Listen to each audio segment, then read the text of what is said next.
ABBA's bewilderment. The ghostly Eurovision performers continued their spectral serenade, their voices weaving a chilling, discordant counterpoint to the still lingering notes of ABBA's Waterloo.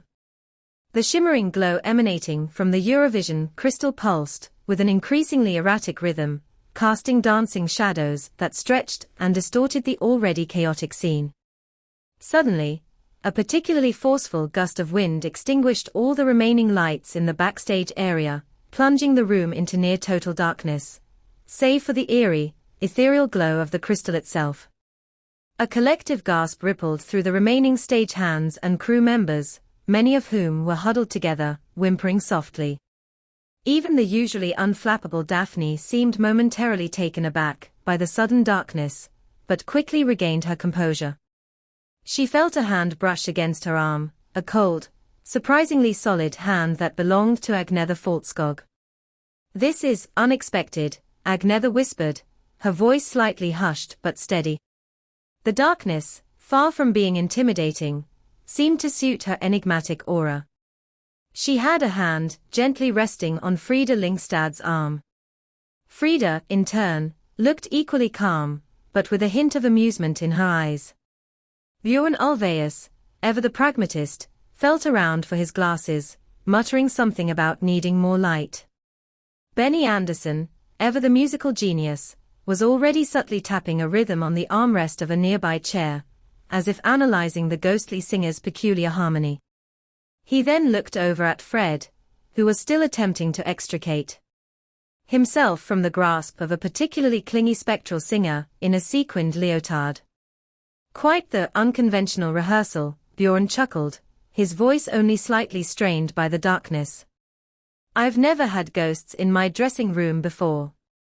Though, I suppose I have had quite a few screaming fans." The darkness, however, was proving to be beneficial in some respects.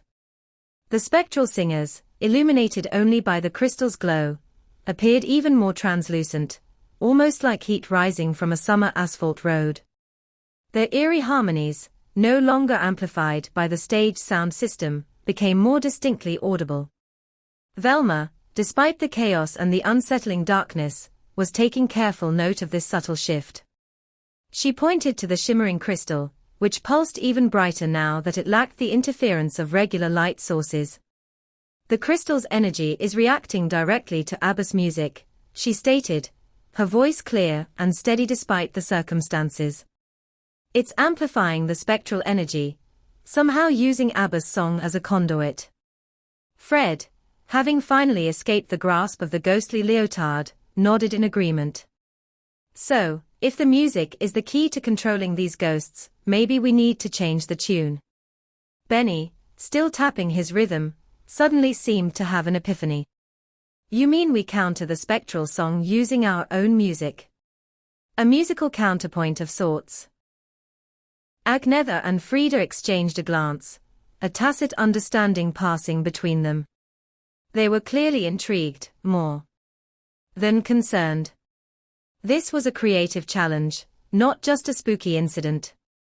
"We've dealt with stranger things than singing ghosts," Agnetha stated.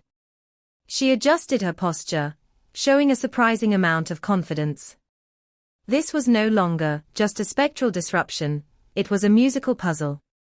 Frida chimed in, her voice bright and almost playful amidst the eerie atmosphere. "Perhaps we can rewrite Waterloo to suit the situation. Add a little something to disrupt their spectral harmonies." The idea immediately resonated with the group.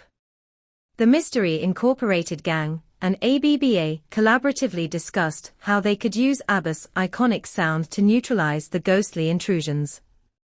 Fred, in a moment of rare inspiration, suggested incorporating elements of traditional Swedish folk music into a counter-melody, a musical charm, to send the spirits back to wherever they came from. Velma pointed out that the crystal seemed to be particularly sensitive to changes in tempo and rhythm, which meant they could potentially use a rapid shift in musical style to disrupt the spectral singer's spectral energy flow. Shaggy and Scooby, emerging from behind a pile of discarded costumes, and miraculously unharmed, were surprisingly enthusiastic about the prospect of a musical counteroffensive. Scooby, having bravely sampled a ghostly meatball, which, surprisingly, tasted remarkably like real Swedish meatballs, was especially keen to see the spectral singers sent packing. He felt that a successful musical victory deserved a victory snack, and he was already eyeing a bag of leftover pastries. As ABBA began to improvise a new melody, incorporating folk elements and rhythmic shifts according to Velma's suggestions, a palpable change in the atmosphere permeated the room. The spectral singers seemed to waver, their ghostly harmonies becoming slightly disjointed, their movements less fluid. The crystal's glow, which had been pulsating wildly, began to stabilize, its rhythmic pulsing slowing down. The ghostly meatballs, having fulfilled their supernatural purpose, seemed to slowly fade into nothing. The new melody, a fascinating blend of ABBA's signature pop and traditional Swedish folk music, became increasingly powerful as the band members poured their creative energy into this unusual composition. The spectral singers, clearly disoriented by the musical disruption, started to lose coherence, their forms wavering more and more. The eerie silence that had blanketed the room was slowly pierced by the growing strength of ABBA's counter-melody. The ghostly Eurovision contestants, their voices increasingly fainter, began to fade away, one by one, finally disappearing back into the shimmering vortex from which they had appeared. As the last ghost vanished, the Eurovision crystal glowed with a soft, steady light, its power spent, its supernatural shenanigans over. The lights in the dressing room flickered back to life, revealing the band and the mystery-incorporated gang bathed in a soft glow. The room, once chaotic and filled with ghostly wails, was now peaceful and quiet. Even Scooby, now happily munching on a victorious pastry, seemed to feel a sense of contentment. The interaction between ABBA and Mystery Incorporated had been both unexpected and surprisingly harmonious. The two groups, initially united by a supernatural mishap, had found common ground in their combined expertise, music and mystery solving. The ghostly Eurovision invasion, though unsettling, had ultimately strengthened their bond, proving that even spectral singers could be vanquished with the power of collaboration and a well-placed musical counterpoint.